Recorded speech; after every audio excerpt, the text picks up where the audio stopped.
All right. Hello, everyone, and welcome to today's webinar, Clues of Service Determining the Military Service of Your Ancestors. My name is Kathleen McKenzie, Education and Programming Manager here at American Ancestors, and I will be moderating today's session. This program is brought to you by the Brew Family Learning Center. American Ancestors is a nonprofit organization supported by our members and donors. We provide resources and expertise in nearly all aspects of family history, and we're pleased to offer such programming for our members and friends around the world. Our presenter today is Chief Genealogist David Allen Lambert. David has been on the staff of American Ancestors since 1993 and is an internationally recognized speaker on the topics of genealogy and history.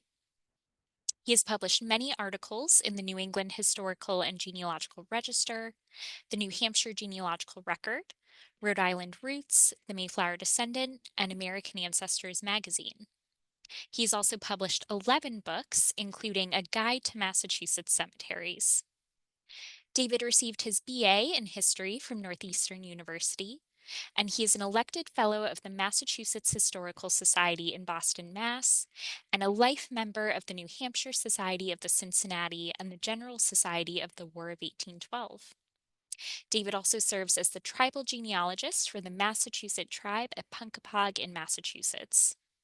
His areas of expertise include New England and Atlantic Canadian records of the 17th through 21st century, American and international military records, DNA research, and Native American and African American genealogical research in New England. Now, many of us are curious to know whether our ancestors served in the military. Perhaps you have an ancestor who was of age when a war broke out, but you haven't found records of his service. In this online lecture today, David will discuss how to determine if your ancestor served, looking for clues in the census, gravestones, family heirlooms, and more. And this overview today will touch on colonial conflicts through World War II. At any point during today's presentation, please go ahead and type your questions into the Q&A panel found at the bottom of your screen. We'll address as many of those as we can at the end. This presentation is also being recorded for later viewing on our website and our YouTube channel. So if you missed something on today's first listen, don't worry, you can always go back and review the presentation later. There's also a free handout available to accompany today's webinar. I'll place a link to that in the webinar chat in just a moment, and it will also be in the description of the YouTube recording. All right, so without further ado, please join me in welcoming David. Thank you, Kathleen, and I'm delighted to share some clues in finding the military service of your ancestors. May it be from the time of the colonial wars right on through the 20th century. There are records that you may have been looking at that actually offer those clues, and maybe you weren't looking for a veteran before, but I'll hopefully give you some great suggestions this afternoon. Why research a veteran? Well, one of the things that I think about with genealogy is it's all a lot of names and dates. I mean, that conveniently fits into a genealogy chart or, online. But military service is kind of like a chapter within somebody's life, and is something that's going to give you a detail and make actually add to a timeline. Military service, no matter what time frame it is, offers some documented clues of the who, what, and where of your ancestors' life, and is a really valuable asset to their story. So, what can you discover about a veteran? Well, various details are revealed about the veteran's life before they went into the service. Of course, during the service may have been a war or just military service in general. And then, of course, after their service, you get things occasionally like they had gone in to get a pension. And then we talk about ailments that they had or an injury during the service that they're still suffering from.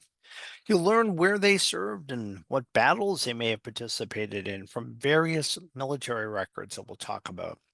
You may discover details about their death on the battlefield, in a field hospital, or later, even after the war. You might determine where they're buried and even the fact that they have a gravestone.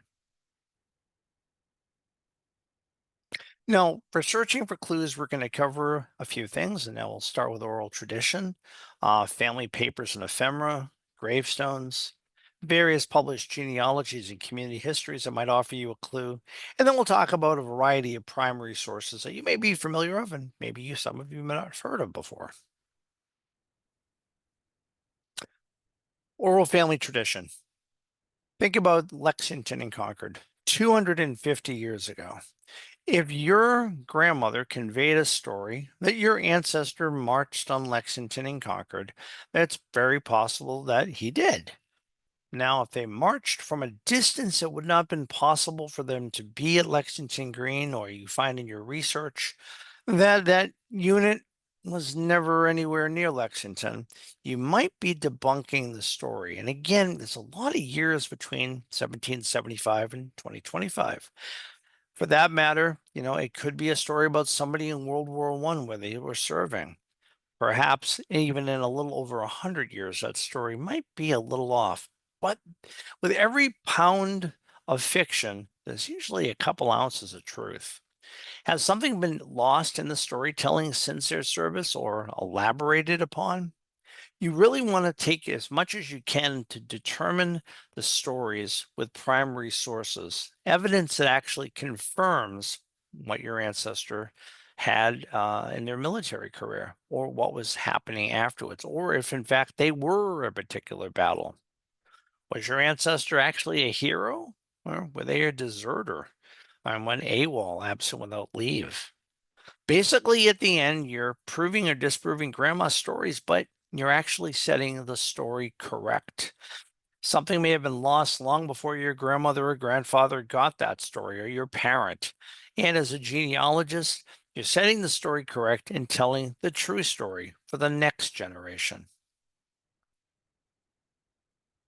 Family papers and ephemera.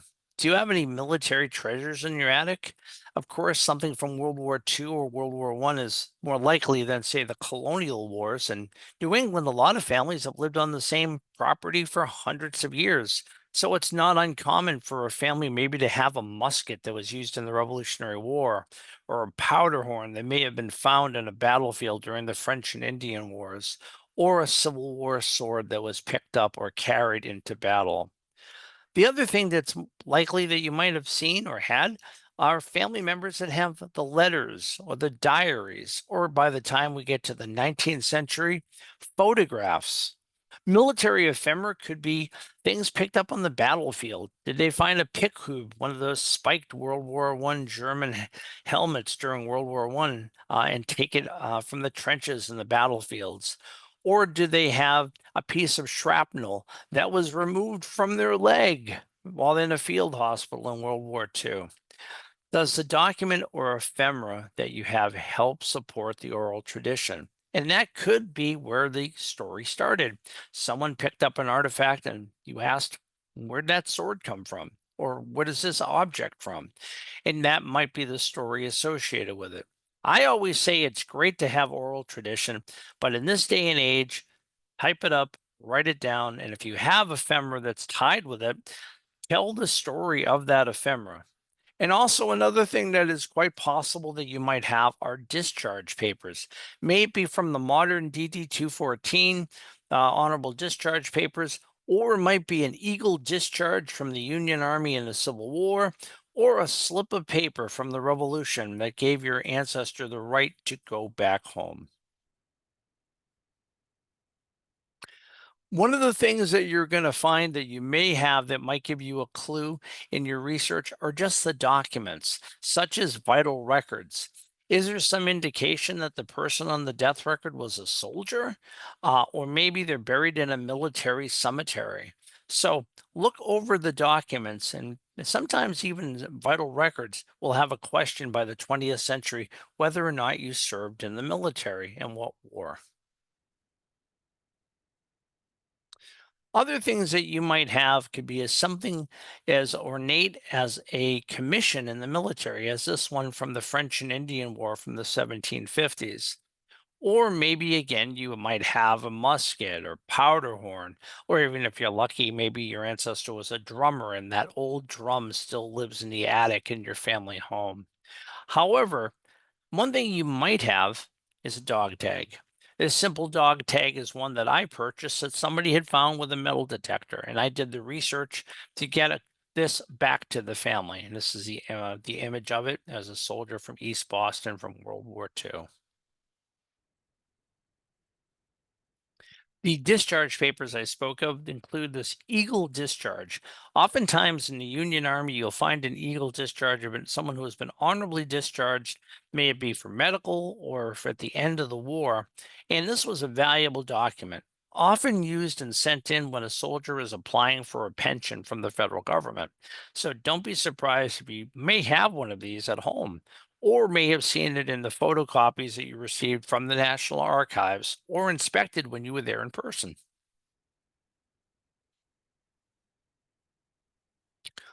The other documents that you might find are separation reports, as of this copy here from the end of the World War II era, where the soldier is getting out and it's being issued in September of 1945. And it gives variety of information, their Army serial number, their rank, their age, their date of birth. It's giving you their places that they actually served. And it actually also tells you what medals they have, which is a real valuable clue when you actually have a soldier that may have lost their medals or sold them years ago for whatever reason. You can reclaim and purchase them. And a lot of times the government will either give them back for the veteran through the VA, or you can actually purchase a lot of them on eBay. Other things that you might have are letters. This is an example of a soldier's letter that ironically is not in someone's personal possession, but is at the National Archives. Civil War pensions were given to both soldiers, their widows. It also were given to brothers and sisters of surviving soldiers if they were their main guardian. And you also get it from parents.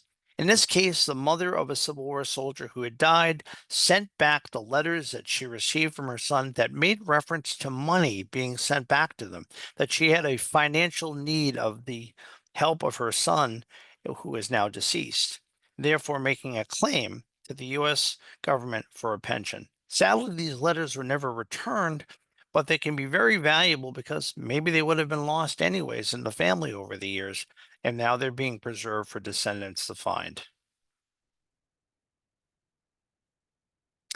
Journals and diaries are amazing. If you get lucky enough that your relative kept a journal or a diary for any military time from the colonial era right on down to the 20th century, you might find a valuable clue. Of course, later wars, things were more censored. You didn't want your diary or journal to land in the hands of the enemy to know where, soldiers were stationed and troop strength was good or number of people that died. But if they did survive, you might find them still in your family. Maybe there's a cousin that has your grandfather's World War One journal that he kept, or letters that were uh, kept together, put together, and almost appear to be a diary, but it might be their letter book. Officers will often have those. Many of these earlier journals and diaries are even published in our publication here at American Ancestors. The New England Historical and Genealogical Register has published military journals randomly in the register since 1847. That includes the French and Indian War and some from the Revolution. Sometimes these end up at local historical societies as well. Also, check your local auction catalogs and eBay because these are often hot items that are sold at auction, especially if it's military related and references, say, a major battle or has names in it like leading generals to the military. So, hopefully, you have one. And again, with the idea of looking outside of your own ancestor, look and see if there are journals and diaries for their officers they served with that might mention your ancestors' service within the pages of their other journals. One of the places you can check for collections such as journals and diaries is the Digital Library and Archives on American Ancestors. You can reach that by digital.americanancestors.org. From there, you can even select particular parts of the military spectrum, including Revolutionary War manuscripts. And here is a link to our manuscript collection right here.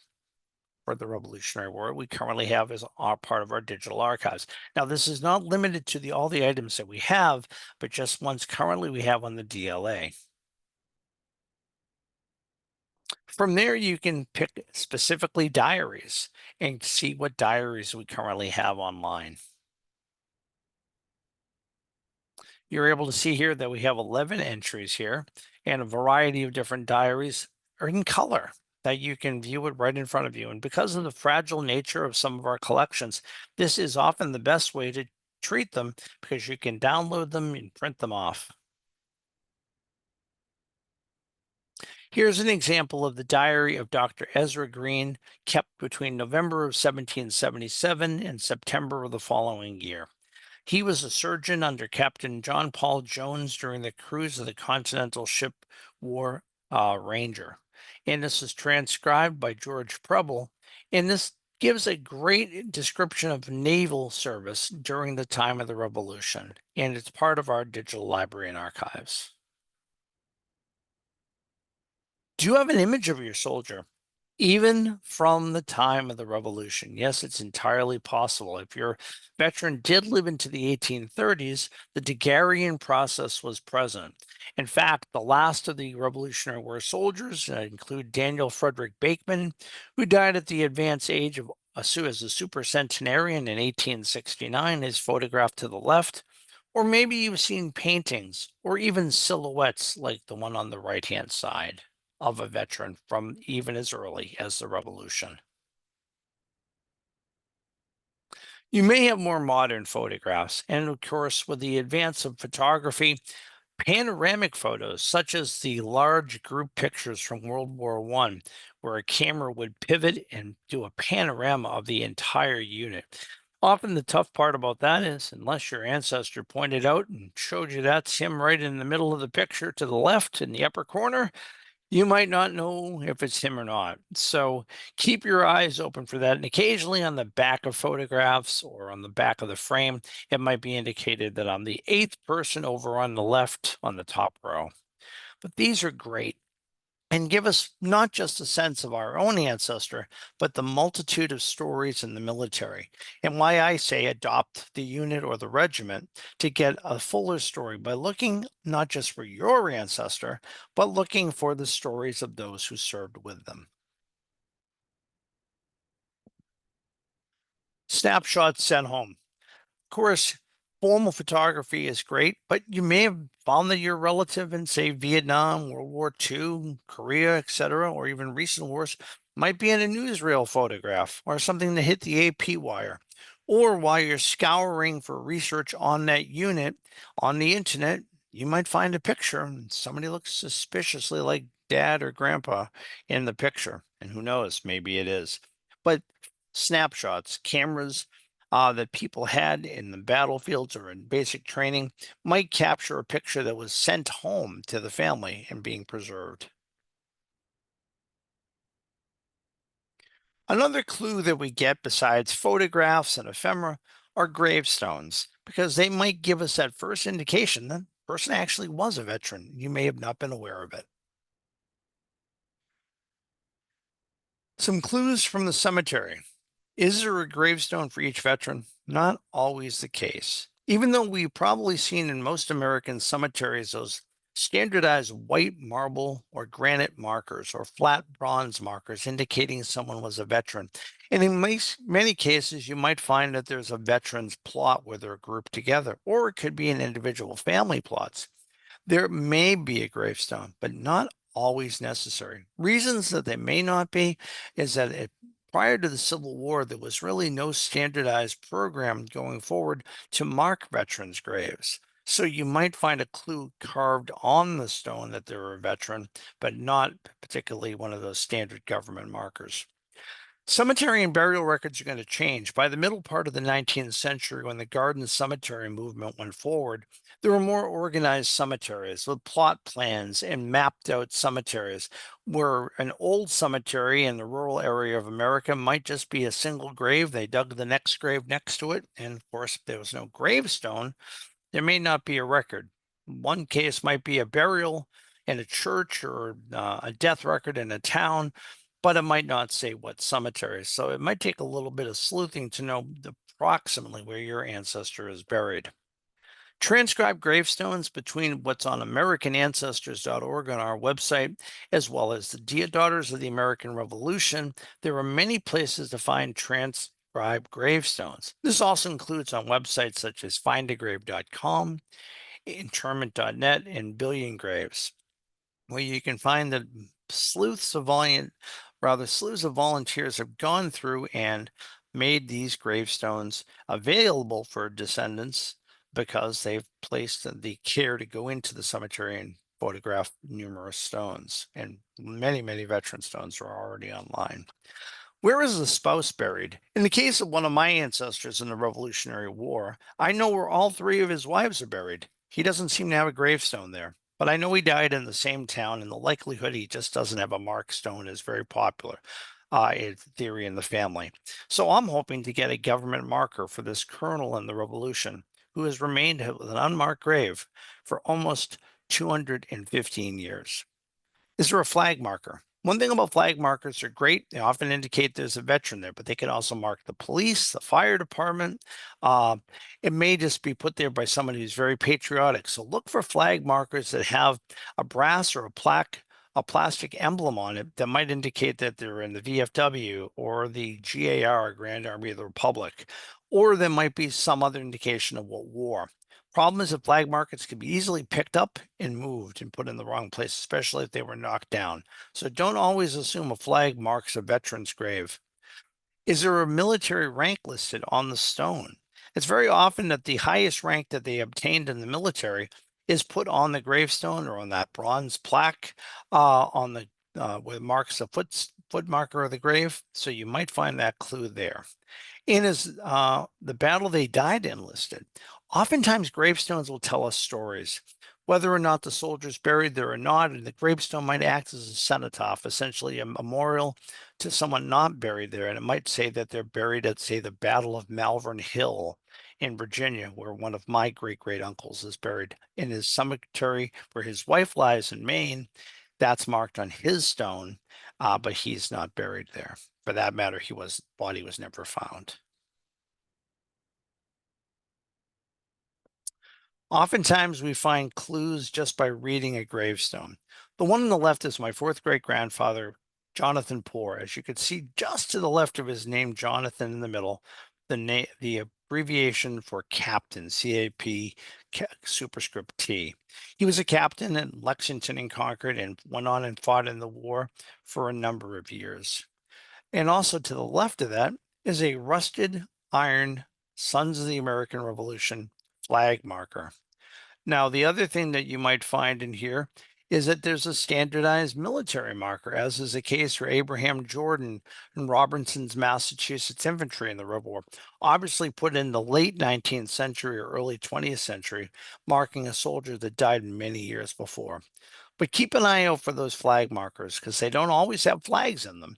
And they may also, again, not be marking a veteran's grave, but keep an eye peeled for them if you can. By the time of the Civil War, you're getting a variety of different styles that could be possible. Of course, in the upper center is a standard military marker that you often see for veterans. In this case, it doesn't have the date of death or the age of the veteran, but simply that Howard M. Kimball was in Company I, 4th Massachusetts Heavy Artillery. Obviously, the cemetery might have a record of when the person was buried. The town might have a death record, and you can find further information. Of course, obituaries tell us a lot too. The lower stone is a more modern stone for someone who was in the Confederate States of America, a Confederate soldier with a more detailed marker with a birth date and death date besides the unit that he served in. On the left-hand side, we see Charles E. Johnson's family stone, whereas this is not a military marker put in by the government. And it says that he was a sergeant of Company I, 12th Regiment Massachusetts Volunteers, and fell at the Battle of Antietam in Maryland, September 17th, 1862, age 24. Then proceeds to list his wife, who also died fairly young at the age of 26 the following year. On the right-hand side, you see two different styles Civil War flag markers. The 5-point star is typical of the Grand Army of the Republic for the Union veterans, and the Corps style badge with the stars and bars flag of the Confederacy is often seen marking veterans of the Confederate Army and Navy. By World War I, the style of the military stones are not much different than what we just saw for the Civil War or that one example for World War I. Standard marble cut stones with very little personal information other than the name of the soldier and their unit, as this person who was with the 151st Depot Brigade buried here in Massachusetts. On the right-hand side, we have a gravestone for someone who was actually killed during the war. And again, a little bit more detail. It's a family marker. First American soldier killed on German soil in World War. Joseph W. Goyton, 1918. Again, of course, remember, World War I starts in 1914, but we don't see American servicemen over there until 1918, and he was the first one who fell. And flag markers, as you can see, the World War bronze marker in the upper right-hand corner with the years of our involvement in the war. And some of them vary. Sometimes you see VFW or American Legion. So it might be a different style flag marker, or it might just say veteran. By the time military markers are out, you might have a little bit of a combination. On the right-hand side, we have a family stone. And if we were to just look at that, knowing that George F. Flynn died in 1918, it would be, common. We have the influenza epidemic going on. Did he die from influenza? Or did he die in battle? On the left-hand side, about 6 feet from the main marker on the back, facing the opposite direction, is this military marker, which essentially would be his sort of personal foot marker. And it's for George F. Flynn. And it says that he was with the 103rd Company, 25th Battalion, United States Infantry, which is not on the main family stone. So this is a combination that gives you both the date on one stone and the information on his service on another. Cemetery plots for veterans are very common. On the right-hand side, we have large military cemeteries. You might have, of course, been to Arlington National Cemetery, or if you've been over to Normandy, to the cemetery right there for many of the veterans who fell at D-Day. Or it could be a small family size plot. This one is a GAR, Grand Army of the Republic plot, that was set aside in Stoughton, Massachusetts, my own hometown, which has 7 veterans buried there. All the veterans had families. Some of them chose to be buried with their comrades, or others didn't really have the financial means to purchase a grave or may have died years later with no family, and they were buried here. The intention was there would be more than the 7 graves there. It's the plot is set up to bury at least 50. Other places you can find, I had mentioned findagrave.com. This is my mother's first cousin who fell at the Battle of the Bulge in 1945, where if you could see in the middle, he has a family stone. And it says Walter E. Poor died in Belgium, January 6, 1945. What it doesn't say is that he's not buried there. One would assume he's buried there, but in fact, he's buried at the Henry Chapelle Cemetery in over in Belgium. And his military marker, the cross on the bottom, is where he's buried. And of course, with Find a Grave and others, you can add not just gravestone pictures, but photographs of your loved one who served, as my cousin did of his uncle above. Locations and burial records are going to vary. Now, if you're lucky and it's a more modern cemetery, there may be a cemetery office or a local groundskeeper that you can contact. Oftentimes, I will call the local funeral home and ask them if they have a point of contact for a actual cemetery in their town. So obviously they need to reach out when there's a burial, and they might give you information of a contact that might help you locate someone who you suspect or have clues that were buried there. And then also, again, with military stones, not giving the formal date of death or age might be a way to glean more information or find out where the actual burial is. Offices for a church or a synagogue or like religious organization might be the caretakers of their cemetery, and you can reach out to them. Towns and city halls will often have a cemetery or a parks and recreations department that will actually have a point of contact. They're usually responsible for the upkeep, cutting the grass, trimming the trees, and may keep a listing of the burials there as well. Sometimes it's a card index or a series of binders. National Soldiers' Homes are very much historic for burials of veterans. In Togus, Maine is the New England Regional Soldiers' Home for the New England region and had many Civil War soldiers that went to Togus from all parts of New England that never were brought back home.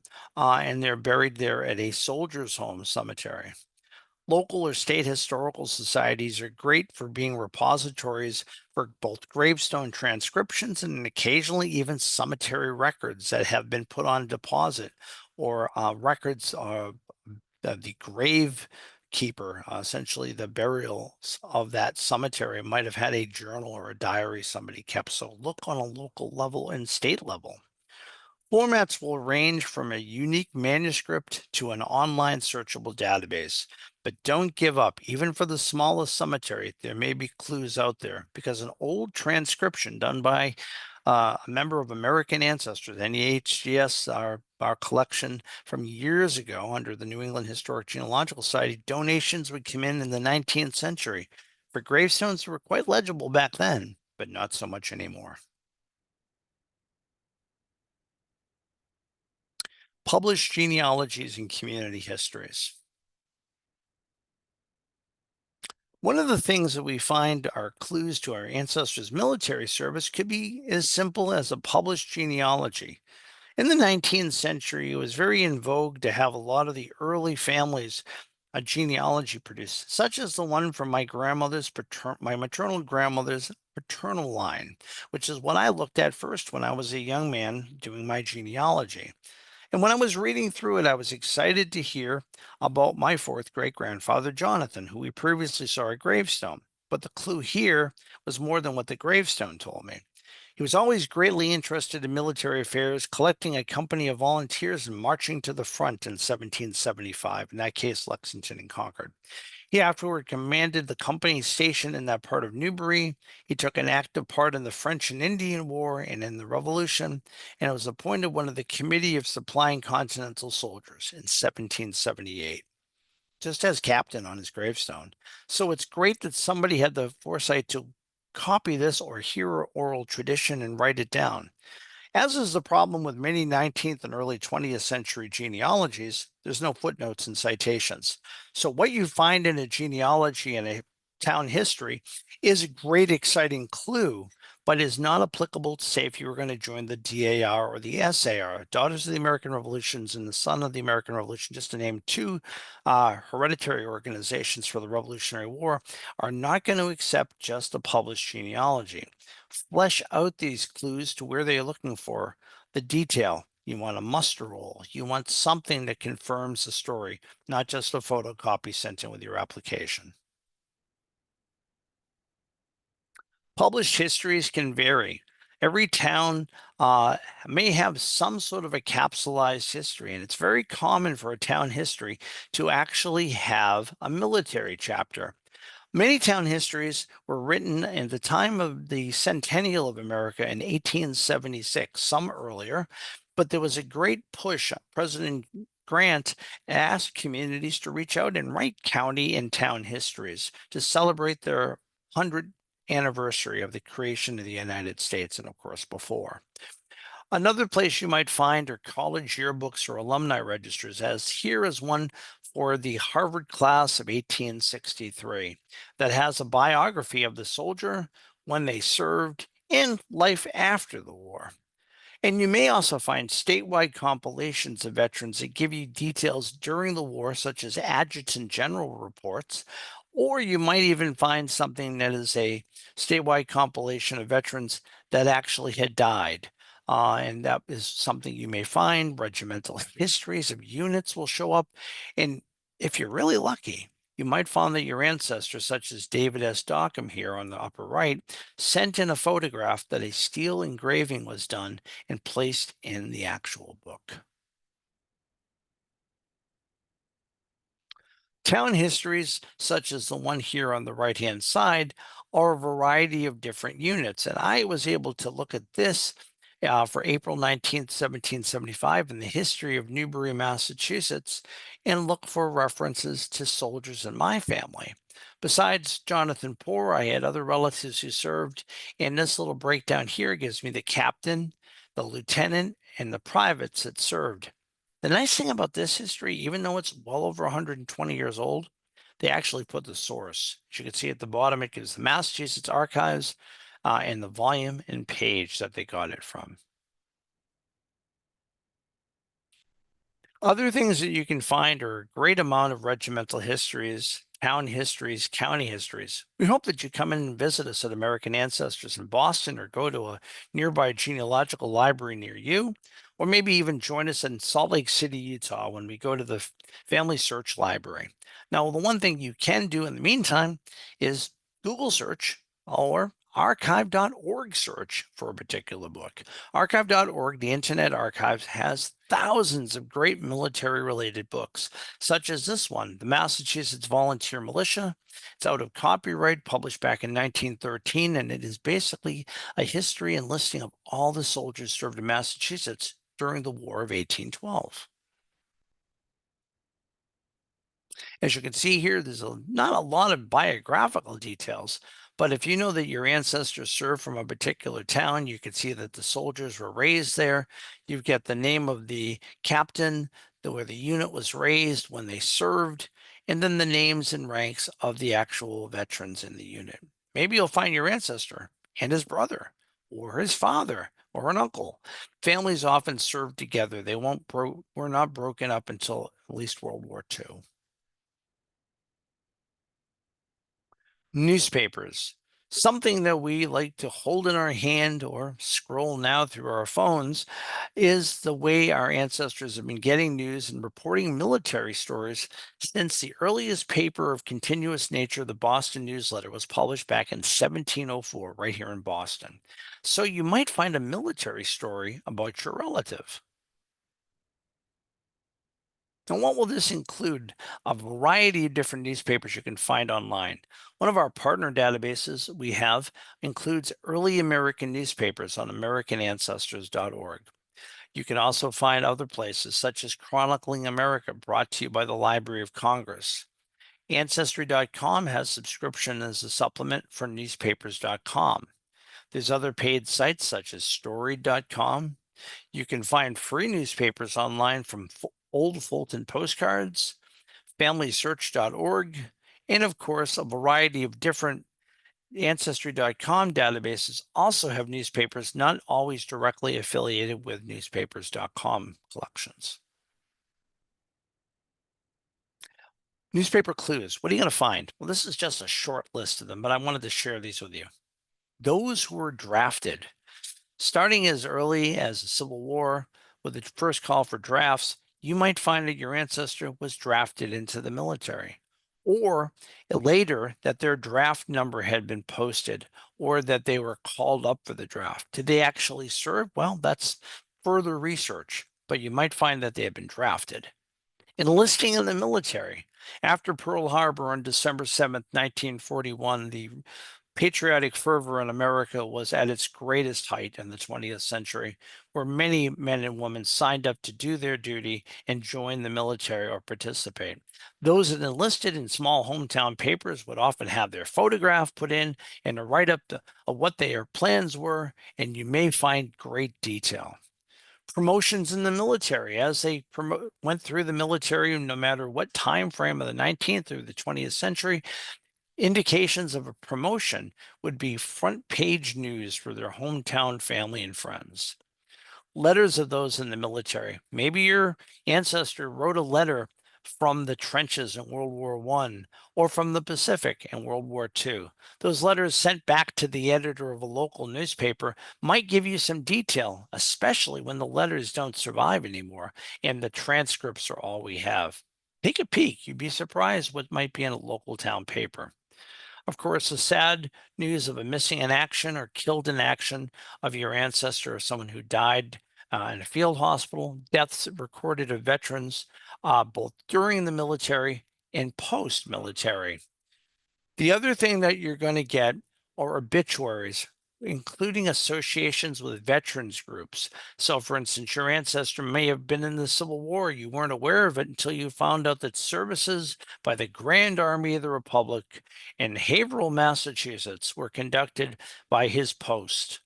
Right now and then, you might think, what's the Grand Army of the Republic? Well, again, a quick Google search of any group that you see might give you the answer. In the case of GAR or the Grand Army of the Republic are the veterans organizations for Union Civil War veterans and often associated with a post number. Just a couple of examples. This one's during the Civil War from a Boston newspaper that show casualties in the 29th Regiment, giving a fact that somebody was missing, right down to how they were injured, including injured in the hand and in the leg, or loss of a limb. You may also find that you're awaiting news. With the invent of the telegraph, oftentimes newspaper broadsides of such things on troops were pasted on the wall outside of a newspaper office where local people would uh, gather to try to find news about a unit or to find out that soldiers that were bound back home, as this group of New England soldiers arriving from Louisiana, and what was actually wrong with them, or if in fact they had died. World War II era newspapers as examples there might talk a bit about the major news in bold fonts, or you might find the silent news of a death notice further in the paper, such as a mass being celebrated for a U.S. Marine that had been killed in World War II. The federal census has offered us clues since the 19th century for veterans. Let's give you some examples. The 1840 Census of Pensioners. This is actually the first federal census to offer information in regard to military service. And here in 1840, this is the first census also to give an exact age of an individual. As we can see down below, Ichabod West is 75, Stephen Stevens is 83, and then you also get other individuals such as Mary Andrews, who's 84. If you look to the column on the right, you might find it identical with the column on the left, but if the head of household was different than the veteran or the widow, you'll find that's there. As the case in Mary Andrews, a widow of the Revolution, age 84, is probably living with a daughter, Hannah Austin, as is recorded here. The next one down, Amos Holden, who's 76, is living with Rodney Sage. This is the first census to give exact ages and also giving you a clue as to other family members. We don't get that again until 1850. Later censuses give a variety of clues, including the 1890, 1910, and the 1930. And we'll talk a little bit about state censuses that may give a special veteran status question. The 1890 US Census, for the most part, was destroyed in the early 20th century and only survives for a very, very small fragment of the United States. But a special schedule still survives for states Kansas through Wyoming. And this includes surviving soldiers, sailors, Marines, and widows. What you get here is the name of the veteran and a variety of other details. Let me tell you further about this. So you're going to get the name of the veteran or their widow, the regiment number and company letter of their regiment, or the name of the vessel they served in, if they were in the Navy or the Marines. Date of service, when they mustered in, mustered out. You'll get their post office address, sometimes with details, including their street address. And you also will get a remarks field with their particular disability that may have occurred, or if the soldier died, their date of death. 2 decades later, by 1910, column number 30 on the far right-hand side asks whether or not your individual was a survivor of the Union or Confederate Army, or Navy. That should be a red flag right there to know to look for more military service or even a pension. The 1890, the 19, the 1910 census we just talked about. We're going to move on now to the 1930. Sorry about that, David. I think my mouse slipped there. That's okay. That's perfectly fine.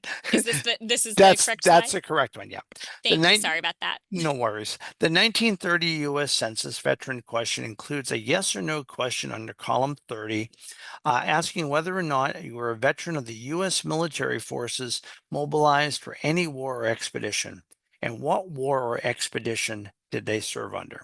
Now, note it says U.S. military. So for those that served in the Civil War, it's a little haphazard because occasionally you'll find people who served in the Confederacy that answer yes, and then they put Civil War, not indicating, of course, what is under the Confederate States of America, but you occasionally will catch Confederate as well as Union soldiers and veterans.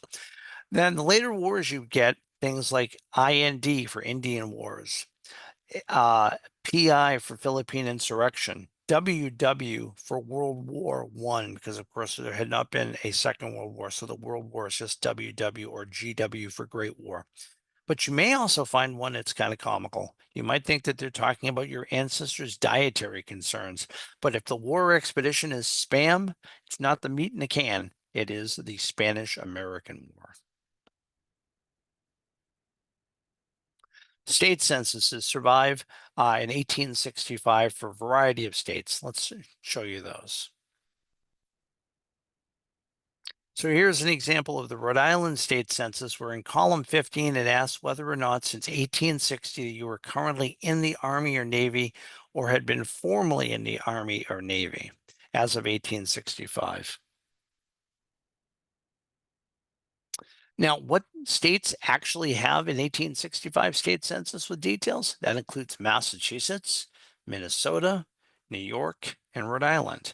You'll find many of these on a combination of Family Search and on Ancestry.com. Now, there is an actually rather interesting census for Connecticut in 1917. It is referred to the Connecticut Military Census of that year. And it gives you the name and address, the age, marital condition, physical details on the person's life are not included. So you don't get so much of their height and weight. It's not like a draft, but in combination, you can do that. But it does ask you interesting things.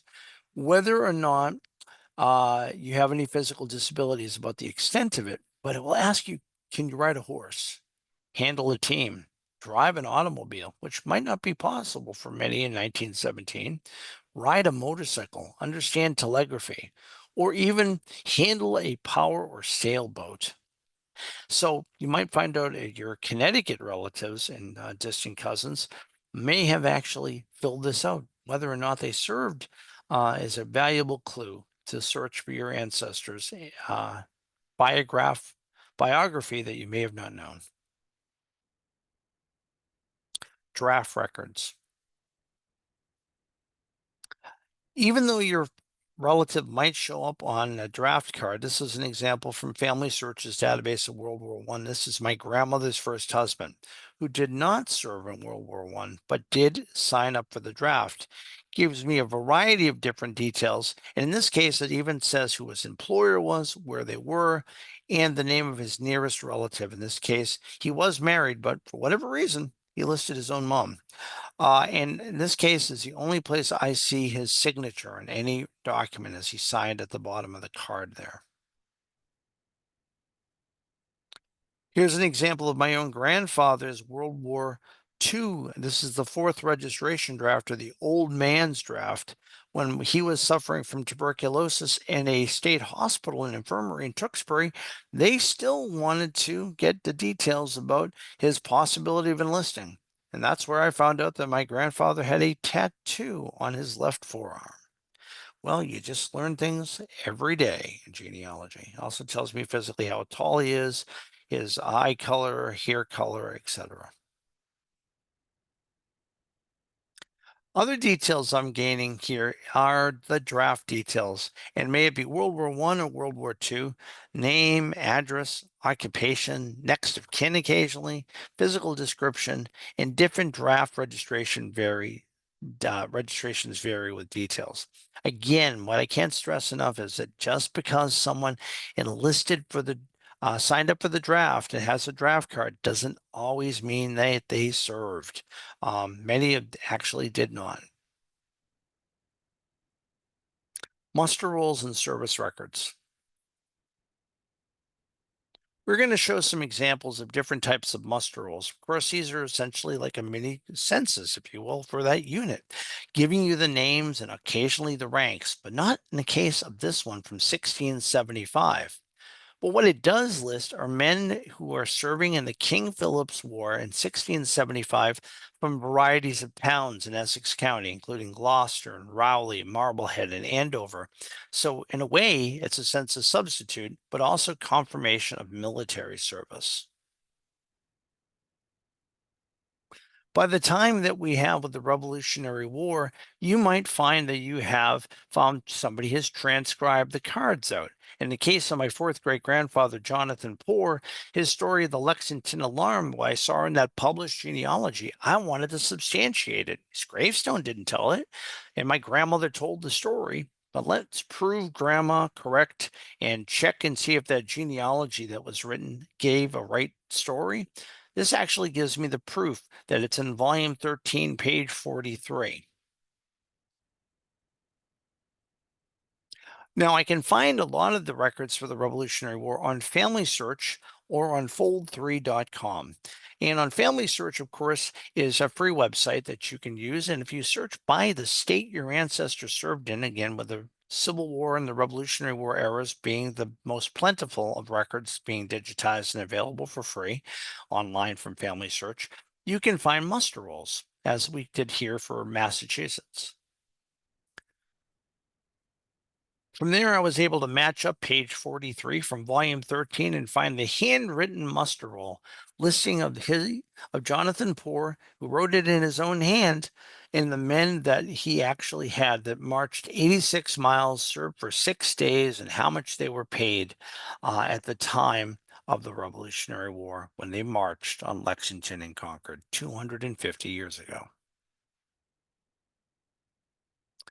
The other thing you'll find is that the cards are being transcribed by government agencies as far as the U.S. Pension Office. They wanted to confirm people's service. By the time of the War of 1812, the muster rolls have been well used. In fact, they are very, very fragile and are at the Federal Archives in Washington, D.C. But these abstraction cards from compiled service records, or CMSRs, compiled military service records, are going to give you month by month the mustering of your relative. Many things you can find on ancestry.com as well. If they were not in a state organization, they may have been in the federal U.S. Army, for instance. And this is a register of enlistments from 1798 to 1914. So essentially post-revolution and pre-World War I. It was here that I found the service of my own third great grandfather in the U.S. artillery in the War of 1812, when he was in his 40s. U.S. Marine Corps muster rolls, you can find those on ancestry.com, and keep in mind that early on the U.S. Marines were often found on naval vessels. So you'll find reference to that. And the U.S. military listing is as simple as putting in a last name like Smith and picking a year. You can change the years, add a first name, and browse through the different musters of U.S. Marines, again, on ancestry.com. What is a compiled service file? Well, a chronological file detailing the entire service of a Civil War soldier in this case, compiled from a variety of sources, providing a detailed look into the actual day-to-day military service of a soldier. Can you find in a compiled service file? Well, there's a cover sheet that gives the identifying information, usually the name, the rank, and the unit. Details from the company descriptive book giving you an age or physical description of the soldier. You get the monthly returns from the muster rolls itself. Those large documents that they often do not pull out anymore are going to be abstracted onto envelope-sized cards. Muster out rolls are when the soldier leaves the service, and of course, you can get additional information occasionally tucked in there, like a discharge, or that they were in a prisoner of war camp or in a hospital. And additional folded documents can be found in the docket for the compiled military service file. Here's an example of a company descriptive book. As you can see, it gives the birthplace, the age, their physical description and occupation, where they enlisted, and obviously the officer they were enlisted by, how long they were enlisted for, and again, you would get other remarks and notes at the bottom. Other things that you might find is that every 2 months of a soldier's service, a new card will show their rank, any promotions, or even demotions, or the fact that your soldier actually went absent without leave, were captured, or maybe even died. If the soldier was present in the regiment during the time or detached, it may also mention that they are on furlough or even actually currently in a hospital. Muster out rolls. If the soldier was with the regiment till the end of the regiment's term of service, they will actually be recorded in the mustering out rolls of that unit. Gives the soldier's rank at the mustering out. Of course, hopefully it may have been a little higher than when they mustered in and not been demoted in the middle. There's always a story there. Place and date of where the regiment mustered out physically, and any money due to the soldier at the last payment that was due to them. After the service and pensions. Here we have a soldier's home record for a Francis H. Murphy, which gives his unit as Company C, 54th Massachusetts Infantry, the famous Black Regiment from Massachusetts during the Civil War. You may find biographies later on, as in the case of the sketchbook of this particular Grand Army of the Republic Post 72, where they both had a photograph of the veteran giving his service, as well as the unit that he was with, all of his battles that he had served with, and even details that were put in after the fact of when he died and where he's buried. U.S. pension records can be found in a variety of different places. You'll find them on fold3.com, as well as free from the National Archives under the Citizen Archivist portal. The War of 1812 can be found on fold3.com, and those are actually for free, whereas the paid ones are on Fold3 for the Revolution. That's why the National Archives portal, Citizen Archivist, is a great way to do Revolutionary War free of charge. Mexican War records, our pensions are still at the National Archives and for the most part are not been digitized. Civil War are starting to be digitized on fold3.com, but the physical records are at the National Archives. Civil War Confederate records, these records are not on the national level and are located in state libraries and state archives. On the National Archives page, there is an actual link that will give you links to Confederate pension records. Indian Wars, Spanish-American War, Philippine insurrection are also at the National Archives for pensions. On fold3.com, you can quickly search for Revolutionary War pensions as one of their drop-down databases. Here, I'm just doing the example of finding one of my relatives who did live long enough to get a pension in the Revolution. The proof of a clue for your ancestor's service might be in his own physical description of his application for a pension, as my ancestor talks about serving in the Continental Army in the Revolution late in the war. I also will find affidavits, people that served with your relative, confirming their service when maybe there may not be a good record. In this case, John Bonnell says that I belonged and several times serving during the war with my relative. The other thing you're going to get is family information. As in the case of confirming a military service once a pension was granted, many soldiers in the Revolution by 1820 had to prove that they had financial need.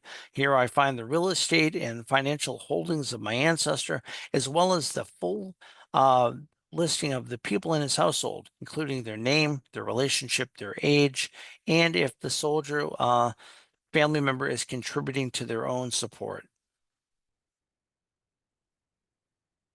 Civil War era pensions includes invalid pensions, widows' pensions, remarried widows, minor, child, or siblings, and mother or father. You might find an index card available from Family Search or Ancestry.com that quickly gives you an application and certificate number where you can go and get a particular pension from the Civil War. Now, typical pension files include the declaration for the pension, essentially their intention to request one. That formal application often gives a lot of detail confirming their military service or sending in proof. A certificate of disability for a military issue that they might have. A surgeon certificate showing maybe a loss of limb or a bullet wound. Questionnaires that give a lot of genealogical information include some that give you their name of former spouses, the name of their children, where they lived before and after the war. It's a genealogical gold mine with some of these, including a widow's questionnaire that asks you exactly in 1916 when the widow was born and where she was born. Affidavits from those that were for and against the pensioner in support of the soldier's claim for a pension, supporting their military service, or maybe someone that was there when the widow had been married many years ago, and whereas no certificate survives anymore, they swearing um, under oath that this was a fact that they were there when the soldier and the widow were married years ago. Correspondence, bills and receipts, it's a time capsule. Civil War pensions, for the most part, are for the Union Army you need to get when you go to the National Archives. And every other year, the American Ancestors goes to Washington, D.C. So not coming up in 2026, but stay tuned for 2027. The declaration for the pension, as you can see here, there's a lot of detail, but mainly here, you want to find the clue for the service. Just look down here for when they served as a private and their unit. It's marked in the red. The questionnaires, including multiple details, will also tell you the unit or multiple units that they may have served in. Oftentimes, troops would re-enlist and may join a different regiment or serve on a different vessel during the war. Affidavits and correspondence. Basically, what these are sworn statements regarding the legitimacy of the claim and review, expressing the need for a pension or the disability. They're often given by people who he served with, or doctors, state and federal soldiers' home, or even simply by neighbors. Guardianship declarations for minor children where the soldier had died and they have no parent alive. A guardian may have been assigned to gather a pension to care for that young child. Letters from veterans or his family regarding his application for a pension are also something that you may find and give you some great narrative, a gold mine of research material at your fingertips in a pension. In review, start with your oral family traditions that you have on your own family archives of ephemera or photos or documents to begin your search. Also, locate published resources on family, military unit, or town history to glean more details, but also remember to verify the service by primary sources and go through local, state, and federal resources, some that I've mentioned for you today. These details create a narrative of your ancestors' military service. Our ancestors are more than names and dates, and military services, with the right clues, can add more to their story. Thank you very much. All right. Thank you so much, David, for that great lecture today. We'll get to as many of the questions that we've had coming in just a moment.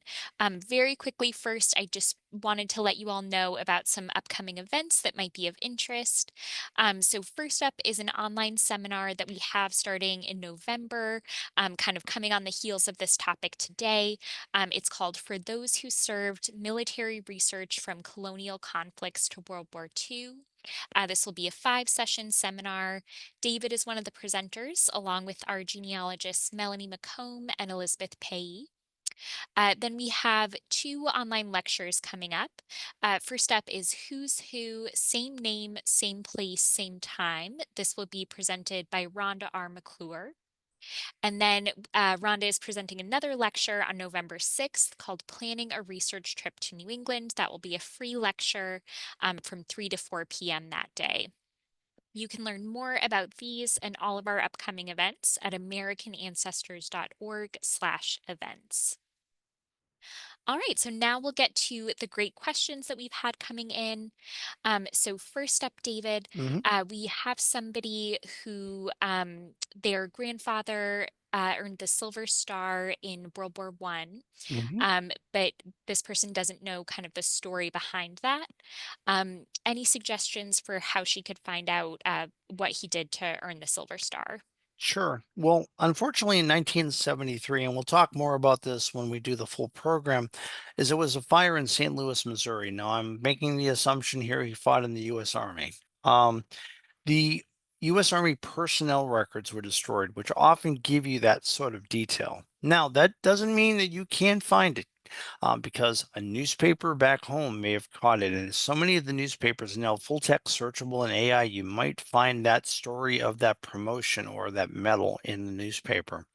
The other thing that you might find is that the local adjutant general on the state that your ancestor came home to after the war might have some version of the medals that were awarded in the event.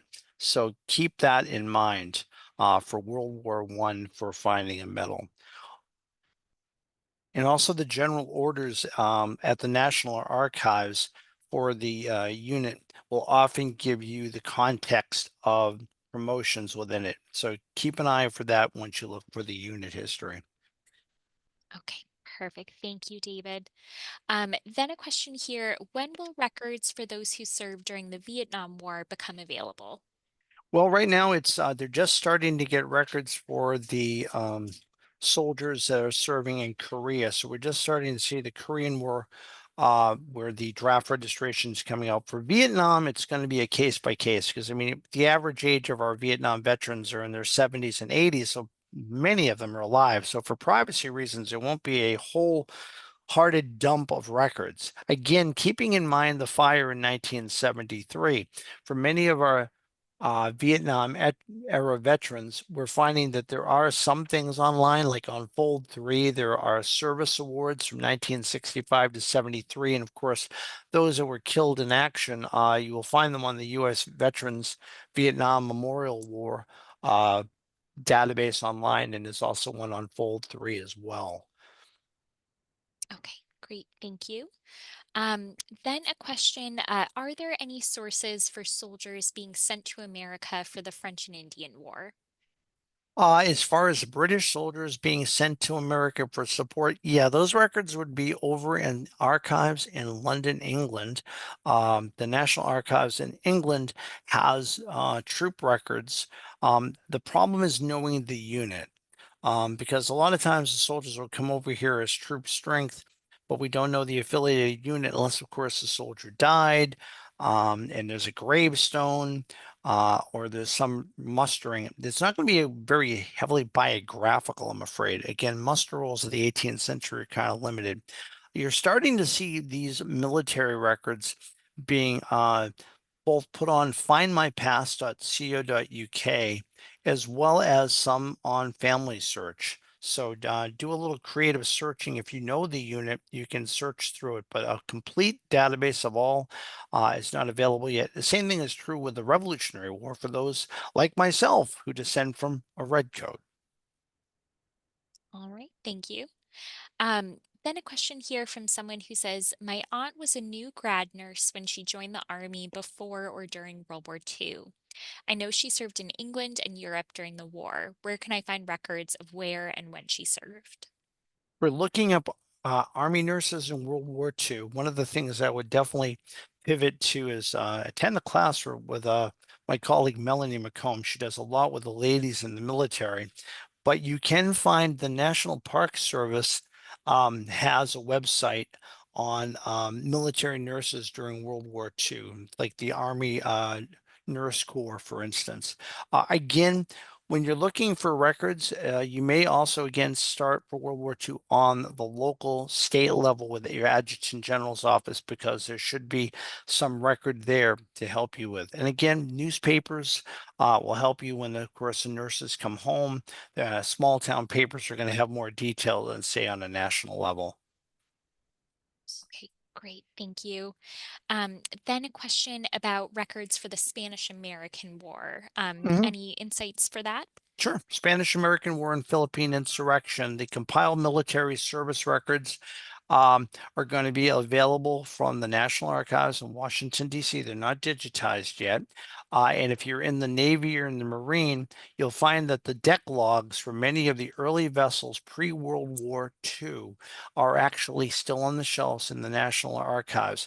They're starting to digitize, Kathleen, many of the old log books of the Navy vessels that you may find your Navy veteran that served in the Spanish-American War or the Marines that served aboard those vessels. So some of those are already digitized. But as far as the Army is concerned, those compiled military service record jackets are at the National Archives. Another plug for them to come and go with us to the National Archives. I want to pivot back real quick to the nurses files Mhm. because the old idea of phoning a friend, Melanie McComb right here has given me a link to ancestry.com, American Red Cross nurse files, 1916 to 1959, available on ancestry.com as one of their databases. Hope that helps. And thank you, Melanie. Yes, thank you, Melanie. Perfect. So then a question here. Let's see. She says, I'm trying to resolve conflicts related to the service of of a Revolutionary War ancestor, and I found limited courthouse correspondence. But it looks like the War Department did respond and say that this ancestor was granted bounty land. Mhm. How can she kind of follow up on that to learn more about the bounty land? Sure. Well, unfortunately, there were two fires. Fires in military records seem to be a commonplace thing. In 1800, there was a fire in the War Department in Washington, D.C. And then, of course, during the War of 1812, the British came and burnt Washington, including the War Department. So many of the early bounty land warrants for the Revolutionary War, we don't have full details. In fact, we have, if you look at a pension, oftentimes it will say BLW, no papers, bounty land warrants. There are often bounty lands that are awarded from states. The late Lloyd Boxtruck wrote a book on state awarded bounty lands and pensions, and that is a good clue to see which ones are awarded on the state level. Many of the federal ones don't exist, but if your ancestor took the land that they got and then sold it, it would be referenced within the deed. A lot of times these bounty lands were turned in for cash on the barrelhead, Kathleen, where they didn't ever possess the land other than to just turn it in for cash. A lot of ads are in the newspapers where people were giving quick money for soldiers that might be elderly and wasn't planning on wanting to go to Ohio or Illinois or places like that. So, with a little creative searching on AI and looking for through deeds, you may find your ancestors selling off their bounty land years later. Great. Thank you, David. Mhm. Um, then let's see a question here. I know we're kind of in overtime. We'll squeeze in one or two more. So a question, my dad was in the quartermaster corps in World War II. His records were destroyed in the fire. I have his discharge papers, but we cannot identify what units he was attached to. I do know that he ran the kitchen for a medical group in France and Germany. What resources might be helpful to find where he served or who he served with? Well, one of the things that you might find if your dad was ever in the VA hospital records are gonna might give a little bit more elaborate because it may mention the other units that he's served with.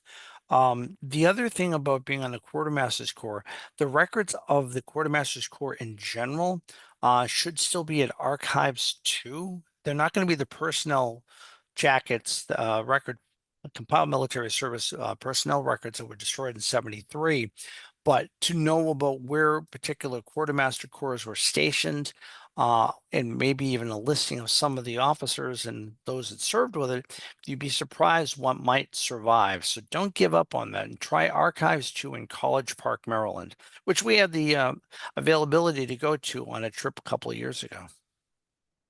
Right, perfect. Thank you. And then one more question here. Someone asked, was it mandatory for all able-bodied men to register for Civil War service, regardless of if they were naturalized citizens or not? And this person is kind of looking at an ancestor living in Chicago and wondering, kind of isn't sure if he was naturalized or not during the war. So do you know if that kind of played a role in if you were required to register? No, you find that it's pretty much a mixed bag. You find both citizens of the United States as well as ones that are just fresh off the boat, that are looking for the opportunity. So if they're registering for the draft, you'll find a combination of both. So don't let that deter you from looking. The Civil War draft records, you'll find those on Family Search as well as on ancestry.com. And the one thing, again, just stressing, just because they registered for the draft doesn't mean they served. But give it a try and see if you find the name. And again, if it's an uncommon name, more luck of finding it, the more common without knowing exact age or occupation, etc. Might be a little hard to determine, but don't give up. All right. Well, thank you so much, David, again for that great lecture today and for answering those questions. Thank you to all of you out there who submitted questions. Unfortunately, that is all that we have time for today. But if you do have more specific questions about your family history research, you might consider hiring our research services team or definitely using our chat service online. The online chat service puts you in direct communication with our genealogists, and it's completely free and open to the public. It's available Tuesday through Saturday from 10 a.m. to 6 p.m. Eastern Time. And to access that, you just go to americanancestors.org/chat. I highly recommend it. It's a great place to get your questions answered. I know we had a number of questions that we weren't able to get to today, so I recommend popping them into that chat. You can also book a one-on-one consultation with our experts at the link shown on the screen or through the QR code displayed there as well. And I'll also mention that David is one of our genealogists who gives a lot of these consultations. You can even book one with him if you'd like. And thank you all again for joining us today. As you leave the event, you'll have the opportunity to fill out a survey and give us your feedback. As we continue to expand our webinars and online offerings, any and all feedback is extremely helpful and appreciated. This free webinar was made possible by the generous support of our members and friends around the world. Please consider making a gift to American Ancestors to keep these programs free and to create more free programs in the future. I hope to see you all at our online programs in the future, and goodbye for now.